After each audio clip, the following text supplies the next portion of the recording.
go.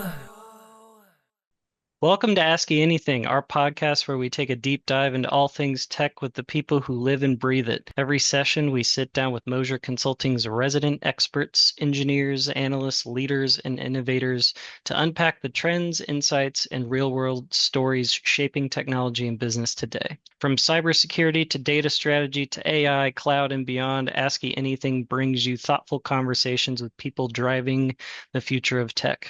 Today, we are diving into Beyond the License, unlocking the strategic value of Microsoft 365 reselling services. With me today are two vital members of Moser's reseller program, Matt Wren and Stephen Frank. Microsoft 365 is often viewed as a straightforward software purchase, but for many organizations, how they buy and manage those licenses can have a significant impact on cost control, security posture, adoption, and long-term IT strategy. In this episode, we explore the role of M365 license reselling services and how the right partner can deliver more than just procurement. From optimizing license spend and simplifying billing to providing governance, guidance, security alignment, and proactive support, resellers can become strategic advisors that help organizations get the most out of their Microsoft investment. We'll break down common misconceptions, highlight real-world value-add scenarios, and discuss how businesses can evaluate whether a reseller partnership is the right move for their organization. Matt, Steve, good to see you. How you doing today?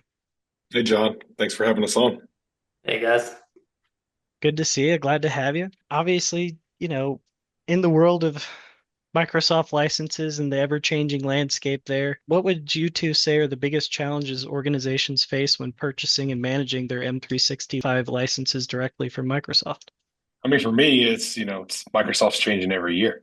I think that's a struggle for everybody right now is, I'd say probably 5 years ago when they moved to NCE, where it kind of changed how organizations would buy their licenses.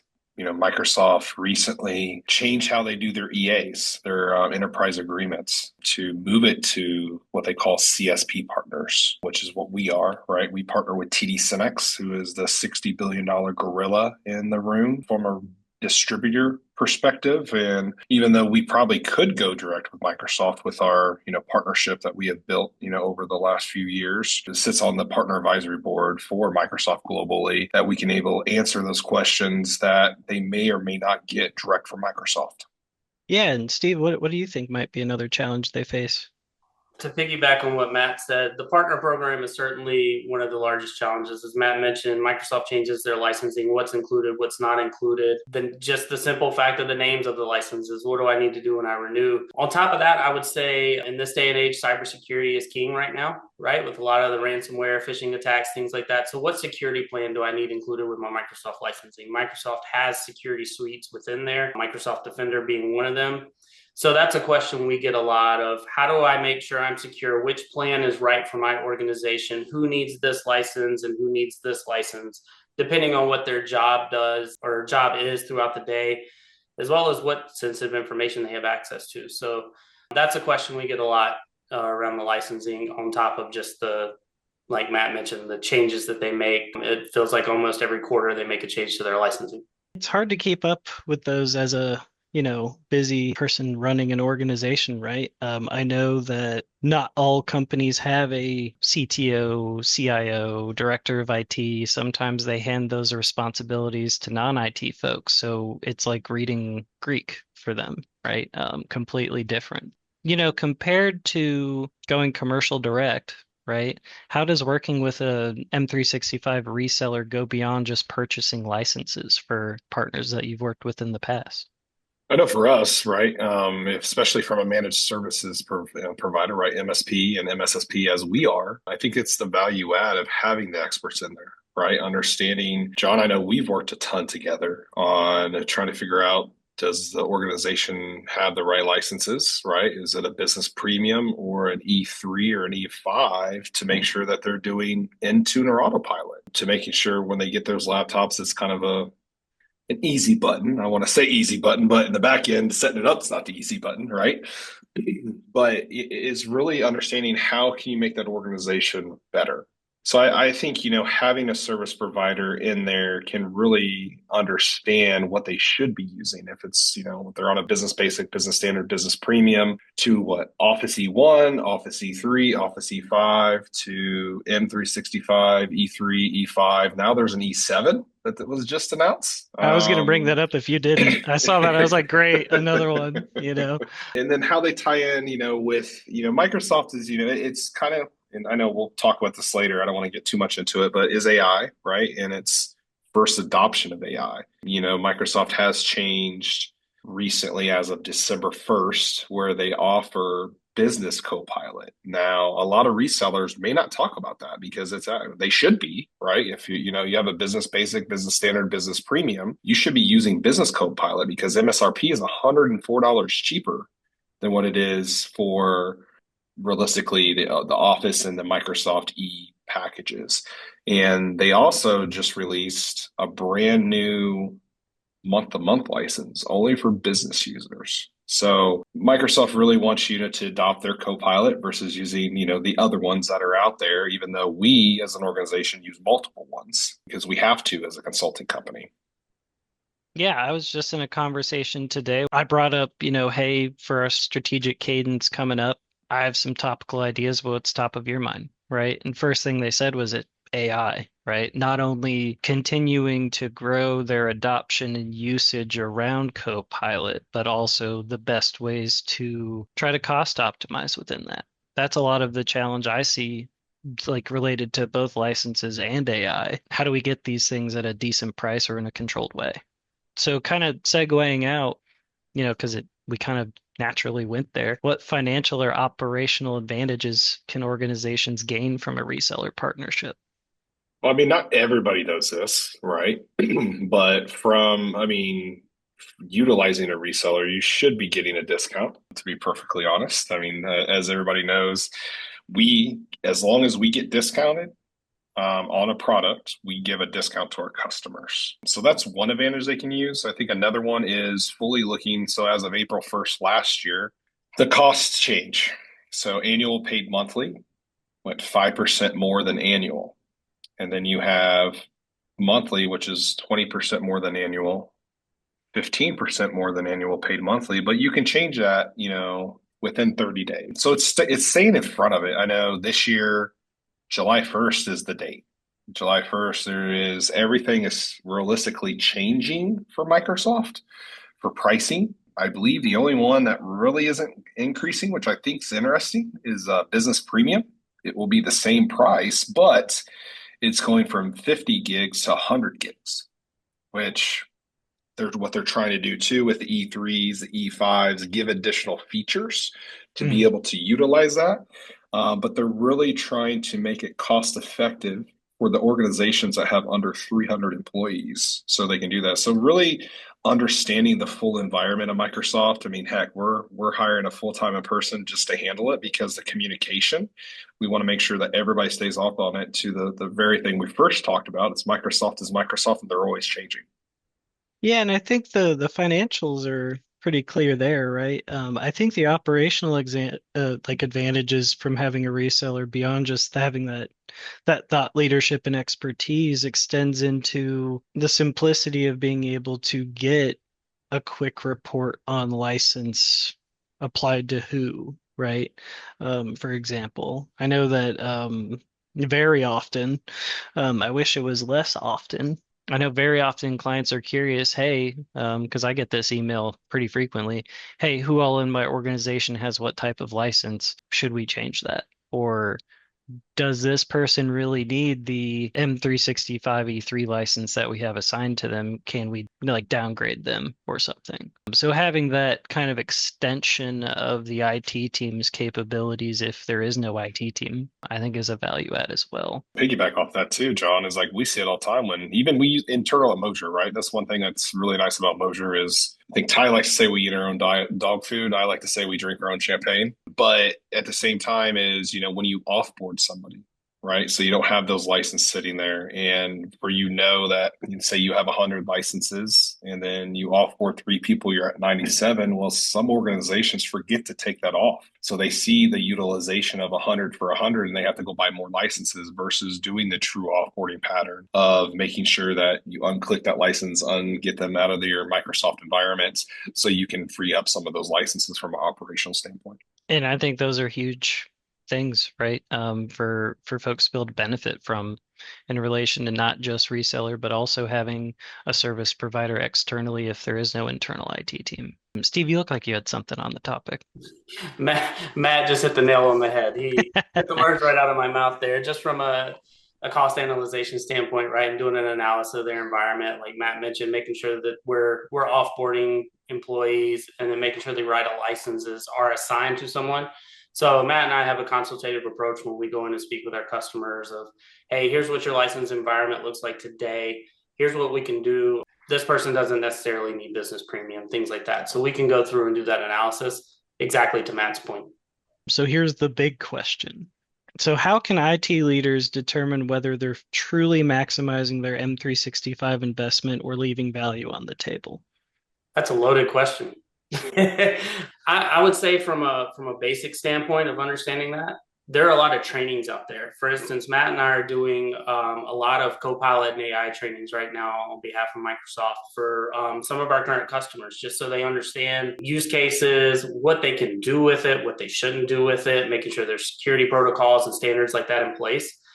So just the basic training so you understand everything that you have access to and the tools that are in front of you. That's a big portion of just maximizing what you're doing and making sure that you're taking full advantage of the licensing and the suites that Microsoft offer. Again, loaded question. There's so many angles you could come in at that. Matt probably has some more to add on top of that as well. I think, leaving value on the table, John, that's a, a great question because, it's a necessity, right? It's a necessity to have Microsoft licenses for your organization, and they may or may not know what's all within those licenses, right? We use, what is it, Matrix 365, right? To kind of, I think that's like a Bible for us. I think everybody in the industry that knows about it utilizes it, but is going in to say, to your point earlier, if they are on an E3, should they be on premium? Well, let's look at them side by side. What capabilities do they need? Do they really need a Cadillac, right? Or do they need a Honda, which runs for a long time? Right.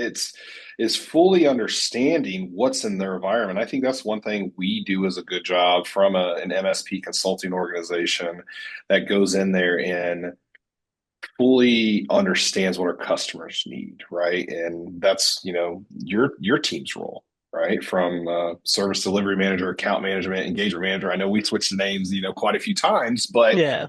It is having those trusted advisors within the organization to then work with the experts, right? It's like, let's understand your plan, right? To then bring it to the right people to say, okay, what's best for your environment? Yeah, and like I can piggyback off of this a little bit because though I can't name names, right?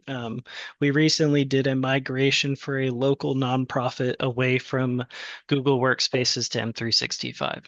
The project went off without a hitch. The other side of the fence, once they got into M365, right? Though there was this adjustment period that they kind of expected, all their people having to get used to not going to Google Drive and going to M365 tools.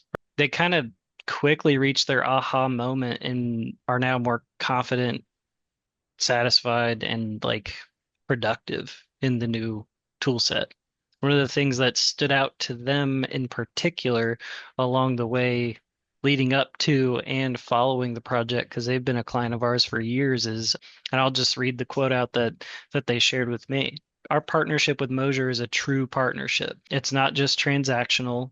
Moser puts our operational needs first and foremost, adjusts to best suit our needs, and not just what is easy for them to accomplish. Throughout the project, everyone on the team was intentional, honest, collaborative. If they couldn't answer a question, they'd get the person to the right place to get the right answer and never left anyone feeling like a burden. And ultimately, that's why they've agreed to commit to a multi-year partnership with us instead of a 1 year after a 1 year. So with all of the powers combined over here at Moser, when we help our clients either go through transformative migration changes or some of these more, tactical financial and operational strategies to make adjustments to the current state, the real value add beyond just how many dollars and cents am I saving is making sure that, they're not leaving value on the table. They're being guided in the right direction for them, not just for our side.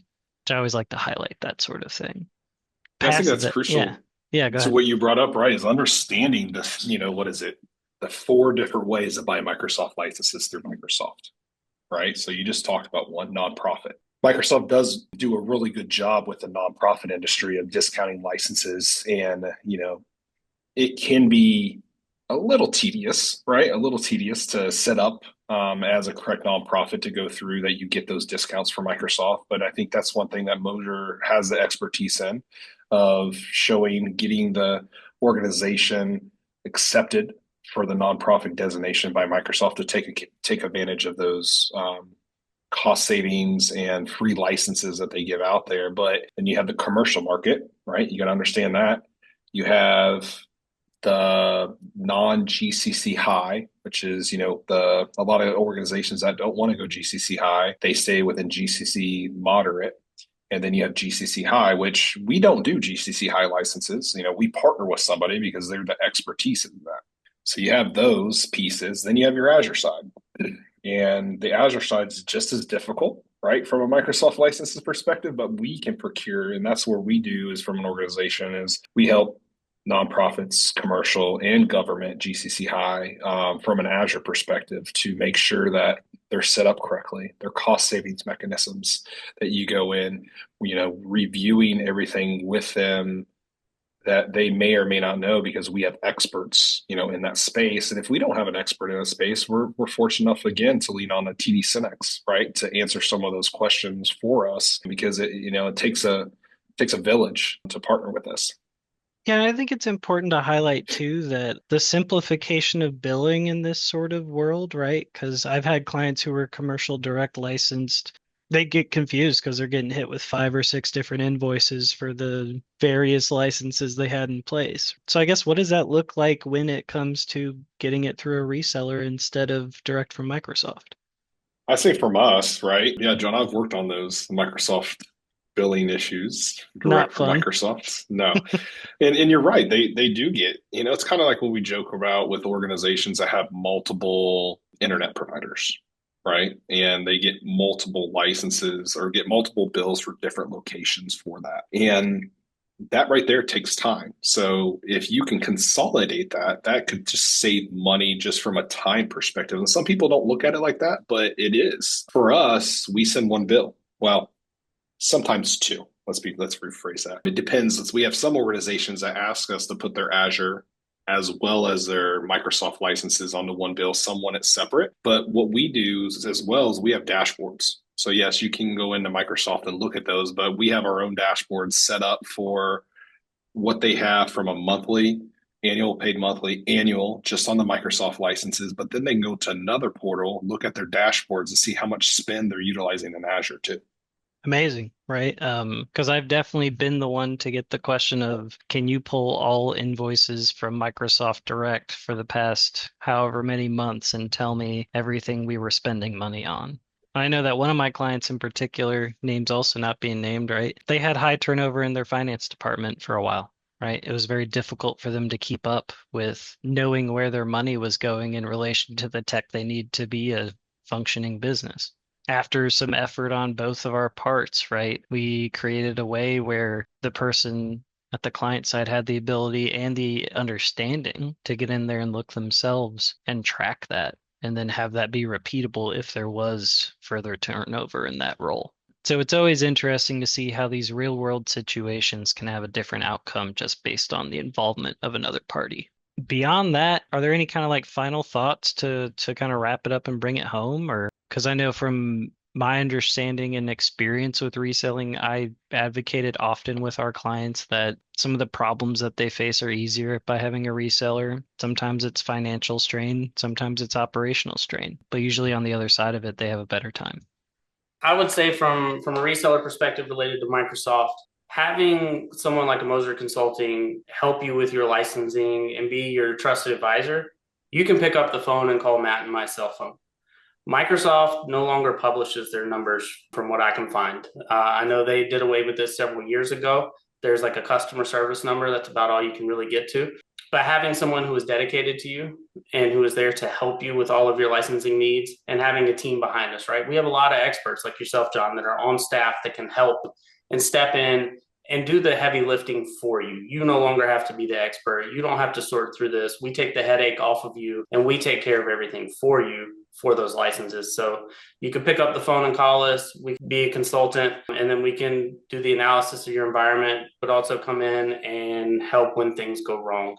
Essentially, we can be everything you need us to be without having to contact Microsoft directly. I think for me, why we don't call ourselves a reseller or a VAR, we call ourselves a procurement services organization.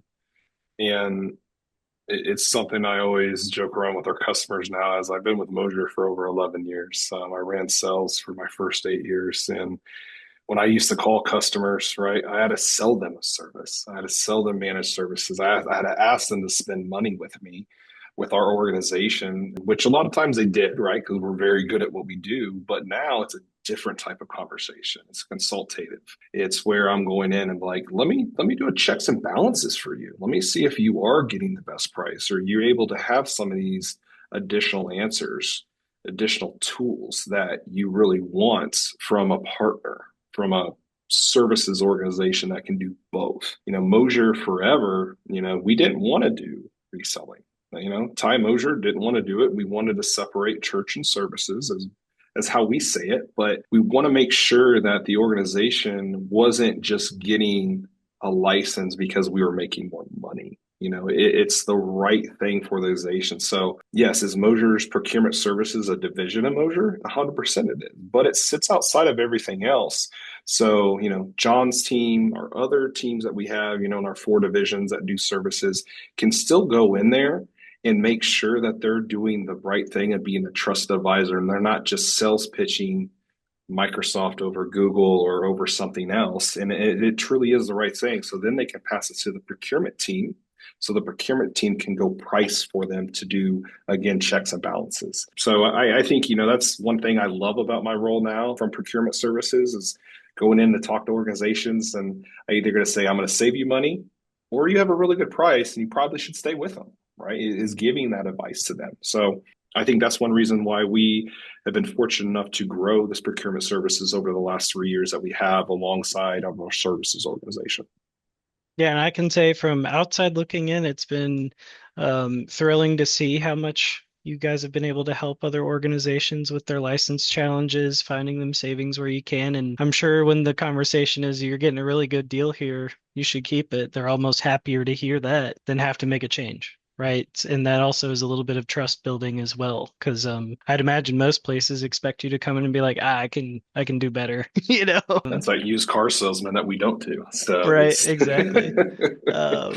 Well, I Well, think it's yeah, interesting on just real fast on that is, another thing is like, if you aren't getting the best deal, this is the deal on that. Go see if your current provider will do it for you.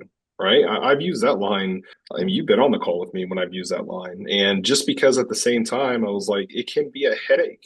It shouldn't be a headache because it's pretty much a click of a button, right? Do a back end transfer, but it can be a headache for organizations that they don't want to, a lot of people are just comfortable with what they do. So even if we can say, hey, can you take this to your current provider and see if they'll match it? They come, so you've seen them. They were like, well, are you willing to do that? I'm like, yeah, at the end of the day, if we can help you out as an organization, either yes, procure it through us, we would love that. But if you can still lower your bill and we're still doing services for you, that's just as well too. yeah.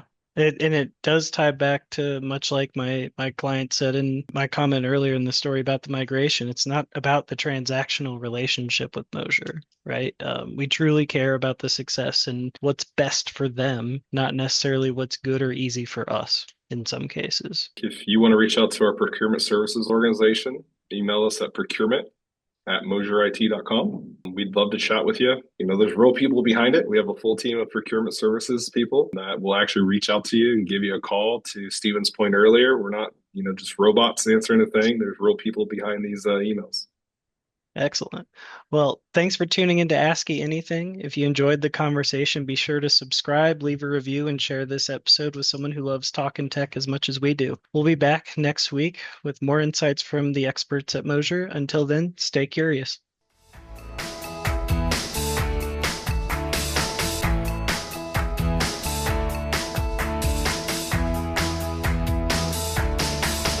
Go